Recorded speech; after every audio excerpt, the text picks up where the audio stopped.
This is the Entertainment Roundup. I'm J77 for May the 13th, 2012.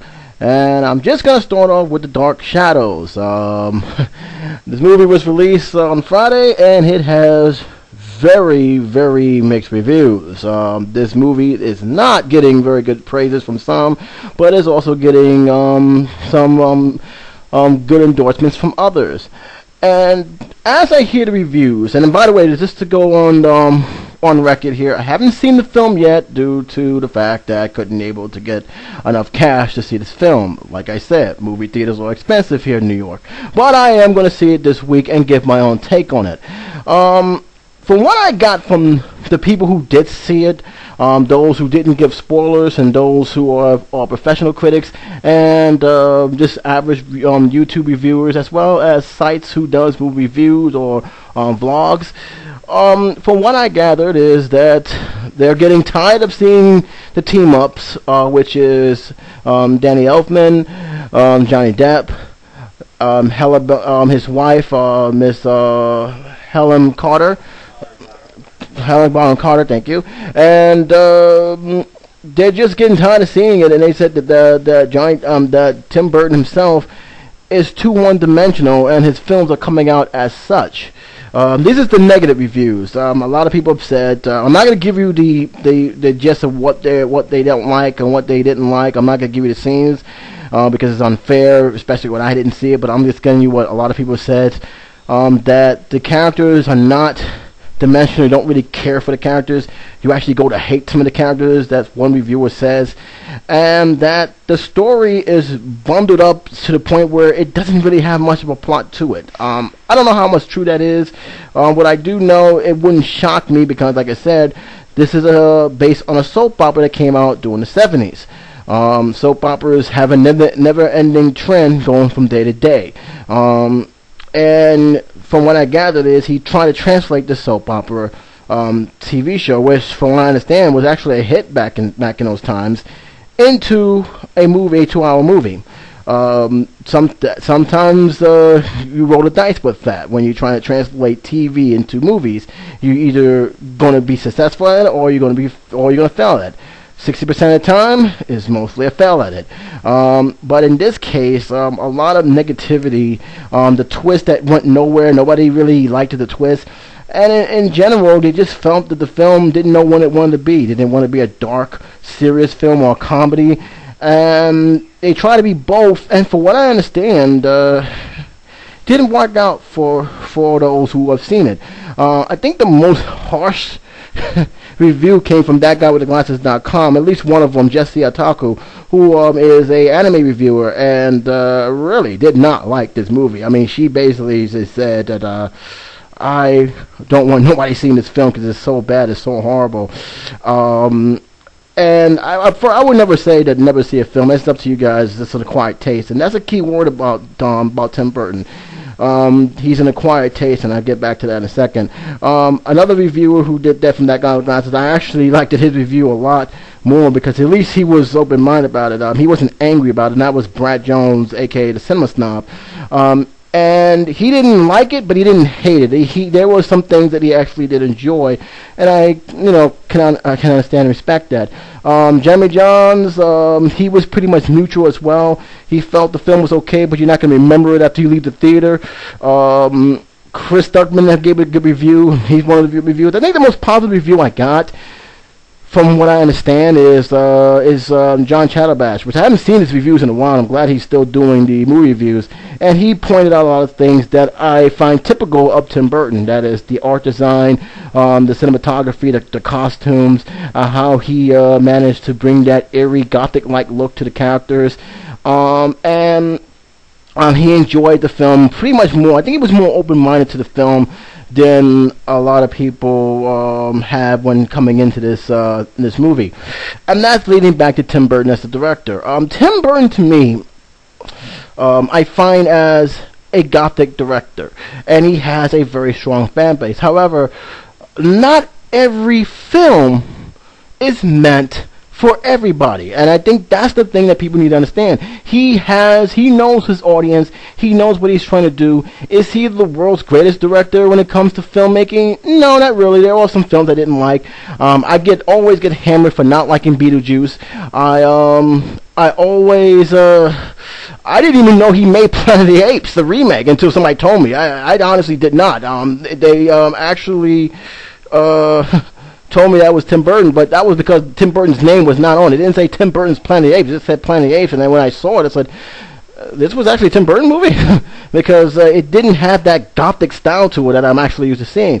Batman took me some time to get used to. I didn't like the sequel, though. I will tell you that. I didn't like the Batman Returns, with the exception of the actors who did a phenomenal job. But the storyline itself was just not strong to me. I didn't like Edward Scissorhands. Alice in Wonderland was okay. I didn't think it was terrible. I just thought that they misled a lot of audiences, because that was actually a new movie instead of based on the book. That was an actual sequel remake, if you want to call it that, where it did have some elements, but it was a totally different movie. It had nothing to do with the Alice in Wonderland books, which is Alice in Wonderland, Alice Through the Looking Glass. I think his animation is pretty good. I think his animation that he does is phenomenal, and I think that he is. One thing I will say about him, he knows anime, and he definitely knows how to bring that eerie look to the anime. And all you need to do is look at Corpse's Bride, and you know what I mean. The point what I'm trying to get is that he has a specific style, and he's not shying away from that style, and I think that's his strength.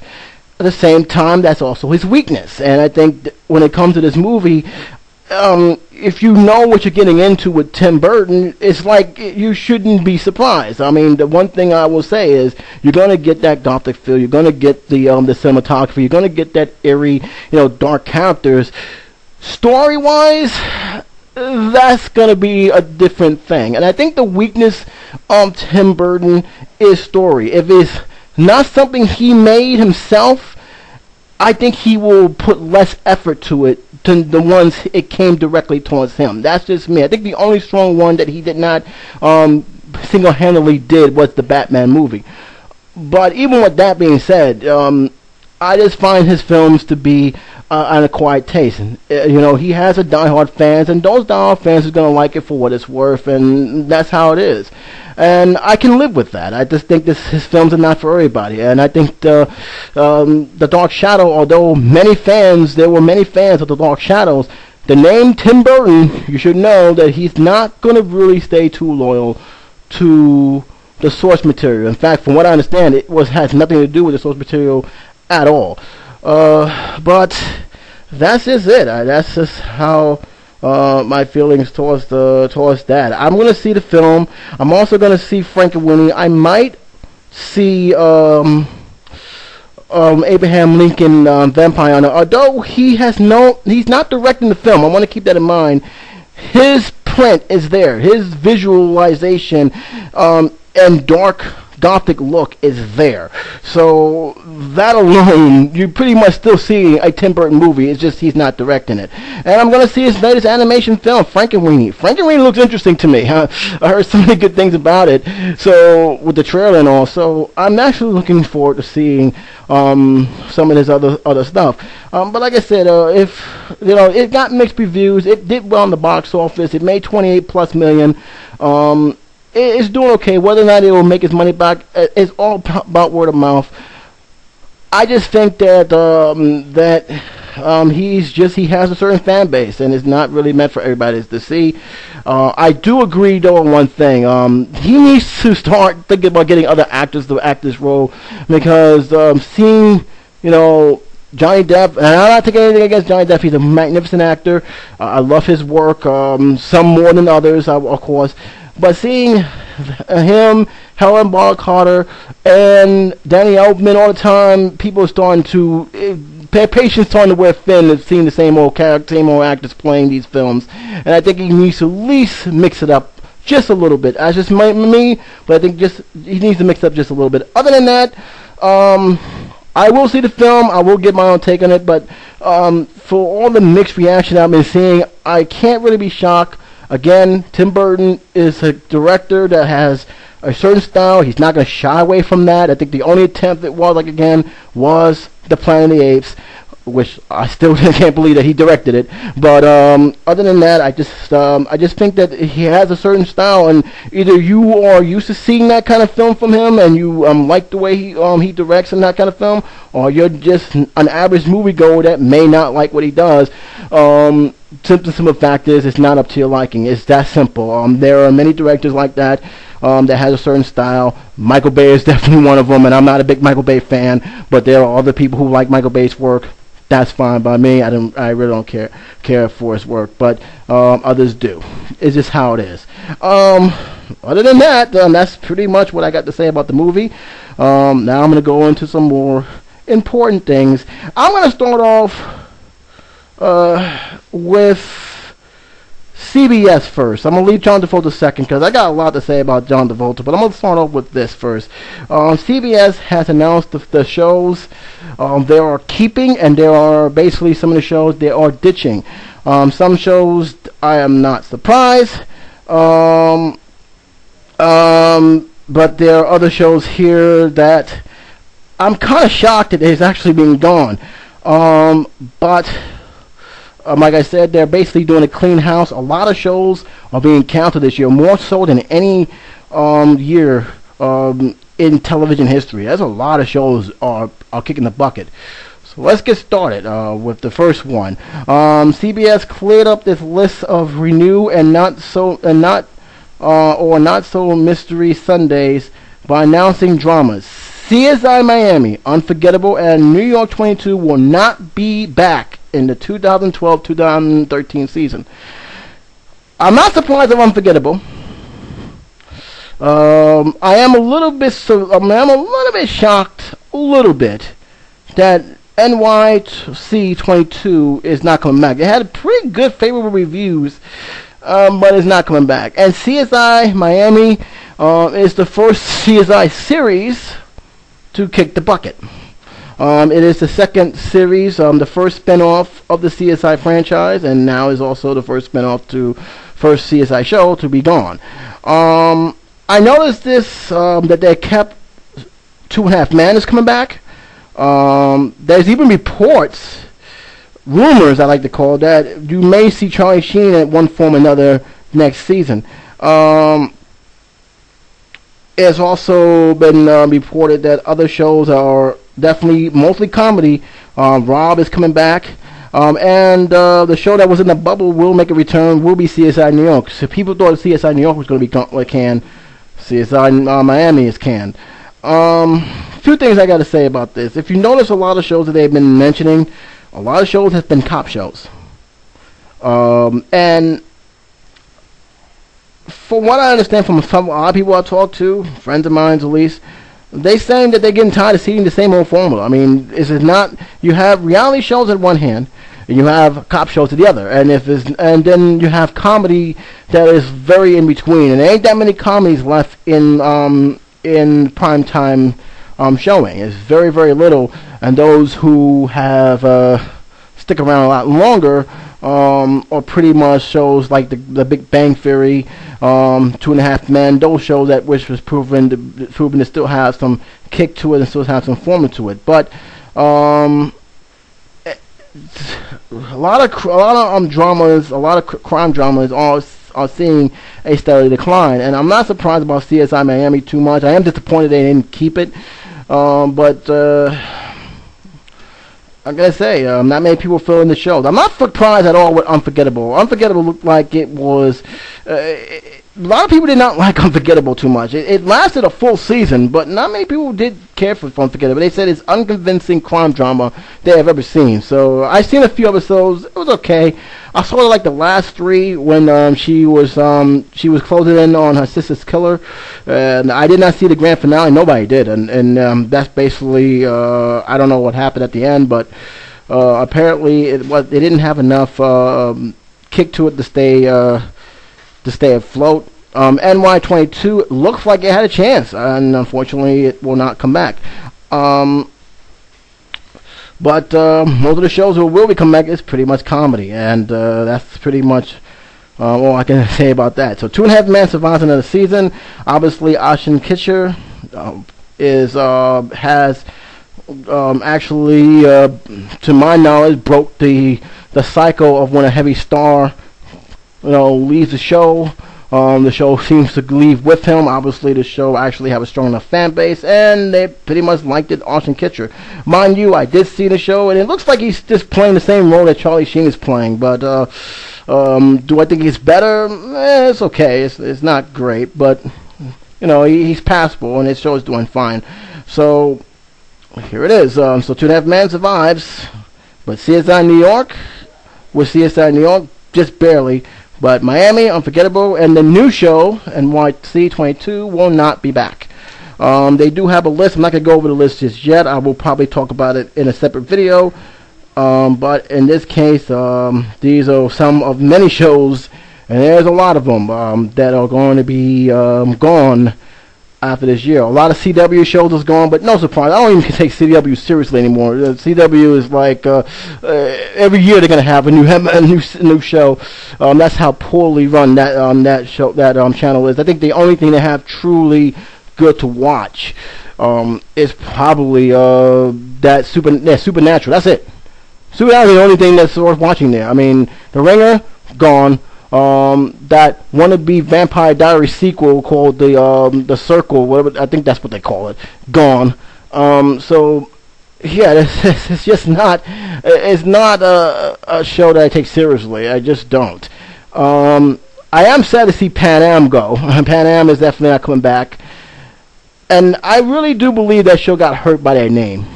I really do, because the show was not that bad. I was actually kind of like the show, but like I said, it just barely hang in there, and I'm hoping to get at least one more season, but apparently that didn't happen, and that show is going to be gone.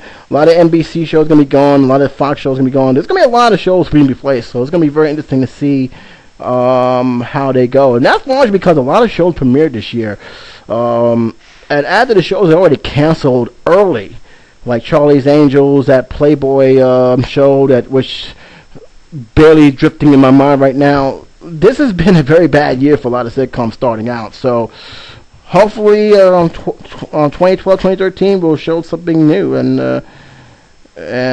bring some new light to primetime. I will say this though, they should invest more in comedy and stop with these reality shows, because I'm getting a little tired of seeing them. I really am. I'm getting really, really tired of it. Well, let's talk about John Travolta. Now this one I got is going to be pretty much a report and a rant. And the reason why I'm ranting is because this story needless to say, was reported first by Daily News. That's how I first found out about it, and now I can actually talk about it, but in a way that that is not surprising, but more upsetting. The staffer at a Stuart Penilia Hotel, I think I had said that right, claims that John Travolta was banned after several creepy run-ins with the spa male employees. But the temporary ban in the early 2000s, I'm going to keep that in mind, early 2000, was eventually lifted, and the Pulp Fiction star was welcomed back, says the former staff member. Travolta was banished to the Fifth Avenue Hotel No Tight Zone after his inappropriate antics led to an insurrection. I hope it's an insurrection. Oh, okay. Said Michael Copone, a one-time employee. Travolta would always request a man for his meshes, but after a while, no one would take him because of his inappropriate behavior. It had gotten to the point where they couldn't find any man to take him, and they had to ban him. Now, this story is already weird. Recall the messenger known as the Magic Mike, who claims he worked for the Peninsula from 1992 to 2008. Travolta says on the back of the blacklist was...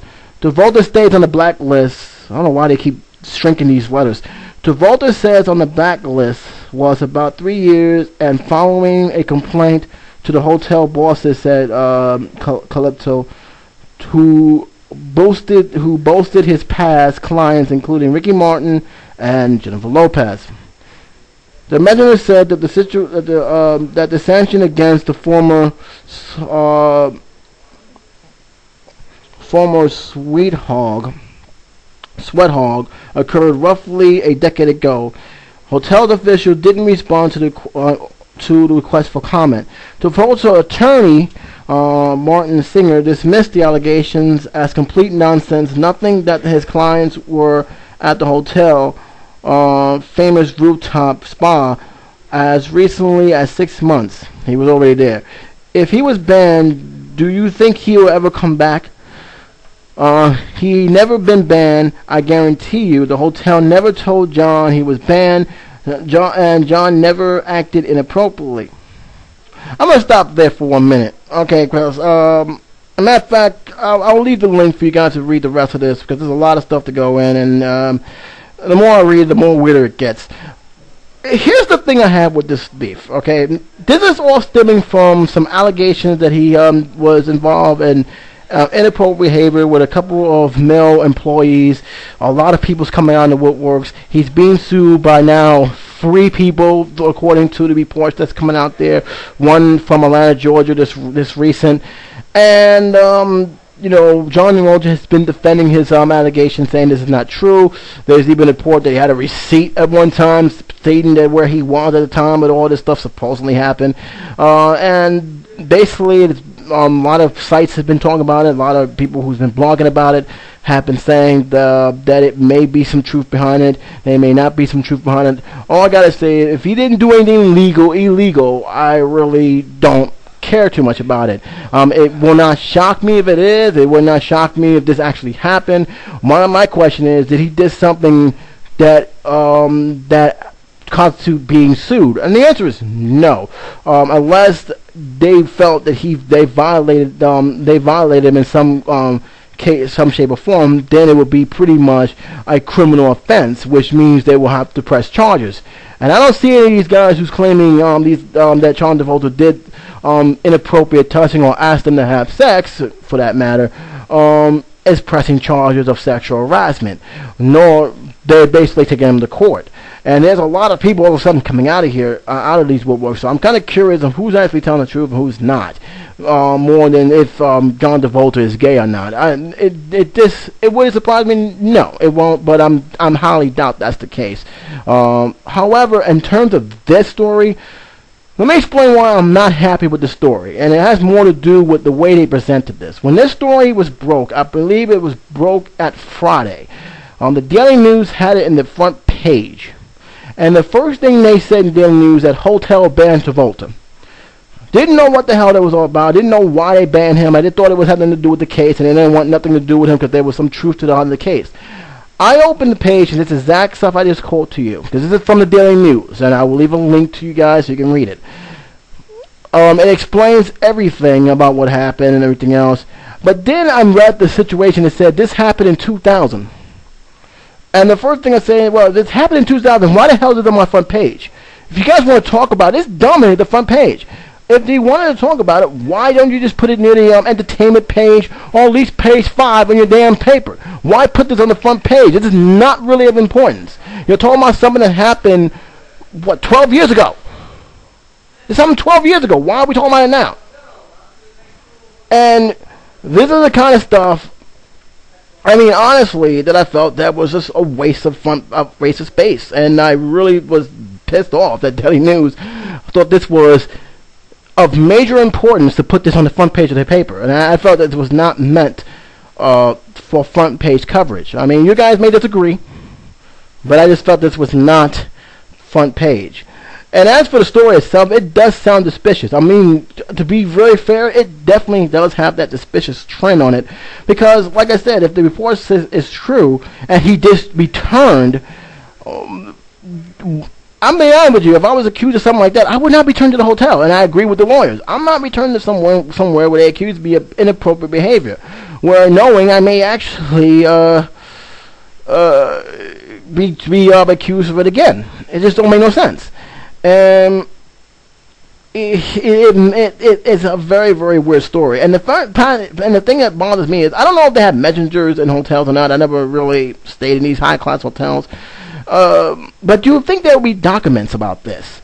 You think they would document something like this, and you think they were actually true, because this is coming from an employee. I'm sorry. We don't hear anything from the managers or anything else, and there's absolutely no documents saying that actually happened.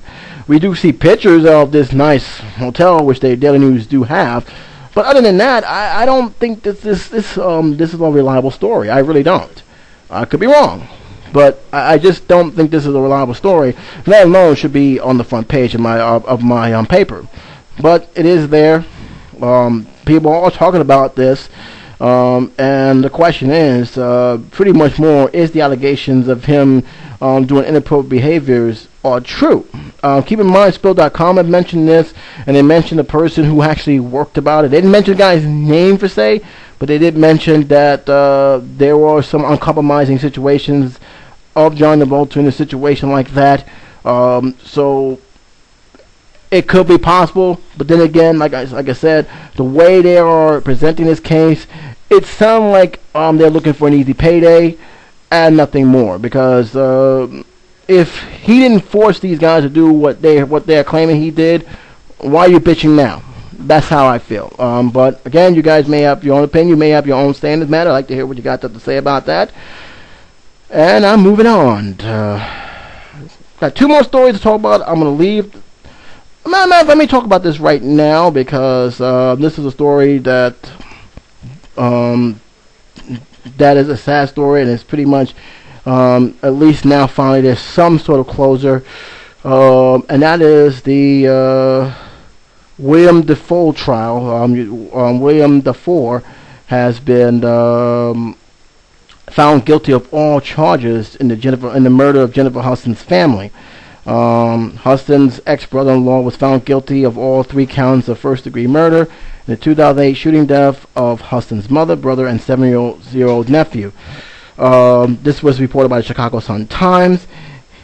He was also convicted of home invasion, aggressive kidnapping, residential burglary, possession of a stolen motor vehicle. At the time of the murder, Belfour was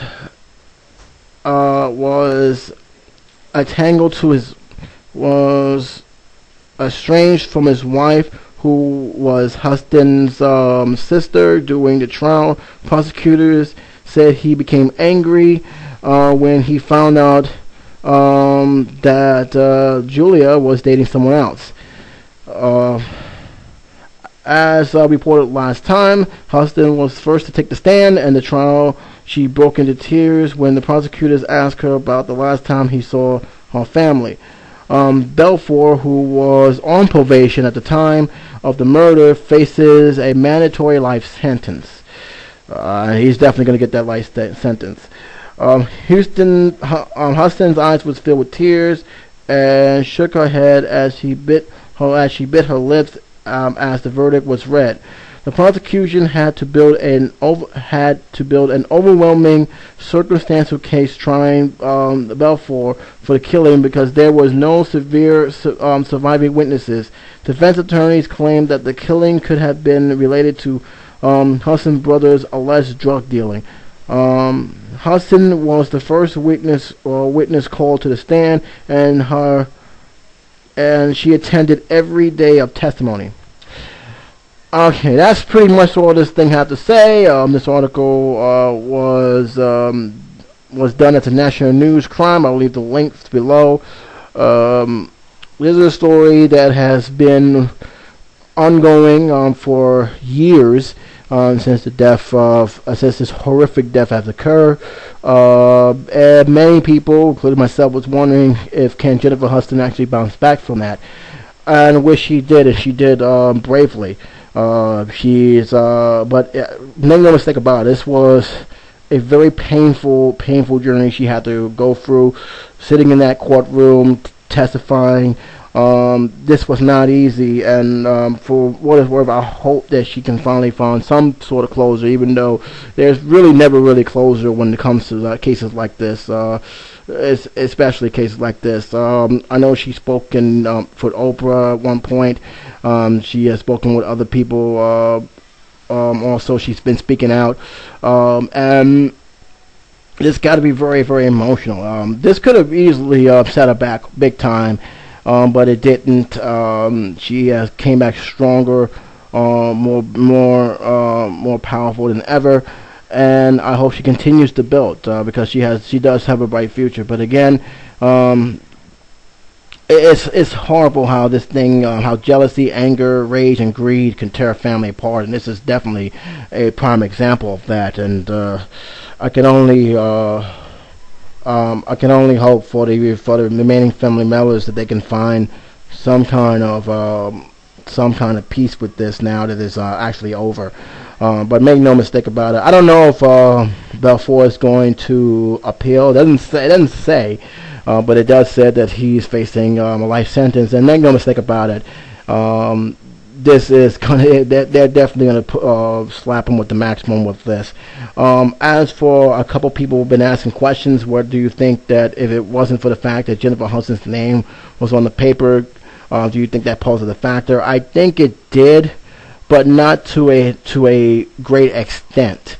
This is like I said, the prosecutors alone had to really build an overwhelming case, and I don't know how many other witnesses was reported. They just talk about Miss Hudson taking a stand, but they really have to go on strong strong evidence without witnesses, and that's pretty much what did it. I don't know what evidence it is. It doesn't say in the report, but I do know they had something, and they actually got this guy on the charges. But make no mistake about it, I do believe in some minute way that, yeah, I think that Jennifer Hudson's name may have played a role, but not to an extent that everybody's suspecting.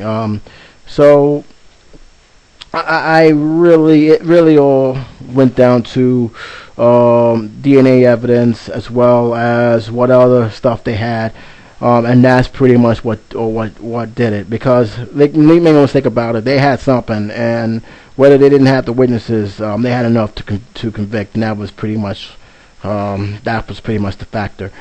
But in any case, this case comes right now to the process, the conviction process, or the sentencing process, and we'll see what happens from there. But make no mistake about it, this has been one hell of a situation for Jennifer Hudson, and the only thing I can say is, again, my condolences, and I hope from this she becomes stronger. She takes the advice of her mother, not looking back, because she always thanks her mother for success and her strength, and I hope she continues to build on that strength and become stronger, more powerful in terms of not only her acting career but her music career as well. And that's pretty much all I got to say on that matter. I'll leave you guys to comment on it. You voice your own opinion. I'd like to hear your say on this situation. I saved this for last. Betty White. Oh man. I got nothing but love for this woman. I really do. God bless her. She basically came out, and not because who she picked, because she's just a likable character. If you've seen the Golden Girls and how she can be gangster herself at times, how can you not like her? She's a very, very likable person. Many people who work with her really said some great things about her. Betty White made headway when she came out and said that she is backing President Obama for re-election. The 90-year-old Golden Girl actress very much favors the commander-in-chief for a second term, she told the Associated Press on Friday. Though White says she generally stays away from politics and avoid alienating any of her fans, she likes what Obama has done and how he represents us. White continues to land starring roles and earn comedic nods in her career that span nearly 3/4 of the century. And she's been in the business for a long time. She has a show that is still a hit show and still making headways. Hot in Cleveland. She was a knockout in Saturday Night Live, and she's been in crazy commercials, which you never thought she'd ever be in.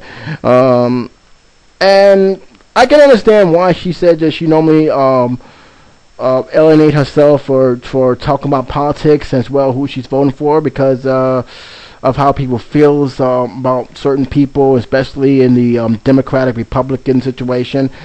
She's not the only one. A lot of people feel this way. It's one of the reasons why my parents said, whatever you do, don't tell who you're going to vote for, because people may take offense to it, and they do. When I saw this comment, I looked at the comment sections of this news report, and to no surprise, there was a pretty mix. They had people saying, how can you be so blind to Obama's rhetoric? Other people support her and saying that she's still my girl and everything else. But there were some people that were pissed off that she would actually even consider supporting Obama for re-election. And you know what? That's fine too. I mean, but she has her reasons, and I'm not going to knock her for it. First of all, she's 90 years old. Do you really think she cares now what other people think? She done everything that needs to be done in show business. I don't think she cares one bit about what anybody thinks, whether you're a Democrat or Republican. She's gonna speak her mind, and she's gonna stick to her guns. And you know what? That's fine by me. What are you gonna do? Stop watching her shows now because she's supporting Obama? You know, come on. And let's be realistic here, guys. Just because you say you support somebody doesn't mean you're actually going to vote for that person either. So, voting, your mindset can change in a drop of a hat. So she could say she's voting for him, but then there's something happening where she may vote against him. And that's fine, too. So, those who are trying to knock her or trying to throw mud in her eyes for what she said, relax. It's just her. That's her vote. That's who she's supporting. And that's it. You know what? So be it. You know, sometimes the people who make comments, I shakes my head sometimes of why they make comments. Sometimes they don't make any sense when they make comments sometimes when they bash somebody, but there's really nothing much to be bashed. And believe me, some of the comments that happened, there was other people right there behind them saying, how can you bash this woman? She done everything she can. You think she cares? Keep in mind, she done it all. She has been successful. I don't think she cares. That's pretty much it, guys. All the stories I've talked about here, I will leave a link for you guys to check out yourself. As always, you can comment below. This has actually been a short video. I was actually surprised. I thought this was going to run a lot longer than that, and actually ran shorter. But you guys may have your own feelings towards the stuff I talked about. I talked about the Dark Shadows. I talked about the trial of Jennifer Hudson's family, Betty White, John Travolta, CBS changing of the lineups, all of that. I'll leave all the links to it. You guys can read it yourself. Come back here, post your own opinion on the matter, and just give your own thoughts. Whether you agree or disagree, it really doesn't matter. I'd like to hear your thoughts and feedback on the topics I talk about. But until then, this is J77 saying you guys have a nice week and be safe.